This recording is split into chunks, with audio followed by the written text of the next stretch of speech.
Livestock News, brought to you by Santa Fe Trail Meats in Overbrook, or visit us online at sftmeats.com.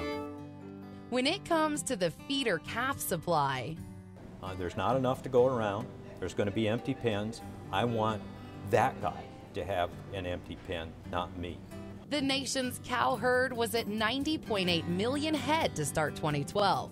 But as summer turned to fall, drought had hit 3/4 of that herd. So the analyst expects it to shrink another million head or more by January 2013. We've seen some extremely tight packer operating margins over the last year. That's unsustainable. We're looking at sizable cattle feeding losses at the present time. Those are unsustainable. And again, it probably boils down to some change in the structural capacity within the industry. Management and marketing will separate the successful cattle feeders from the struggling. I think it boils down to, from an individual feeder standpoint, probably getting to the point where they work out on marketing agreements, working relationships, not only marketing agreements with packers as a possibility, but also to access feeder cattle, either in terms of retained ownership programs, that type of thing. It works for an individual feeder.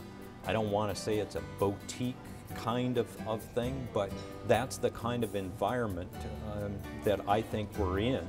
Value added isn't just a buzzword, but a solid game plan. Sands explains. That's going to require doing some things differently than we've done in the past.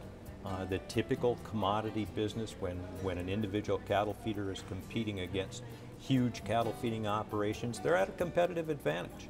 And they're going to have to figure out ways, either in terms of acquisition of raw materials, financial management, risk management programs, or something else to create a niche within which they can thrive.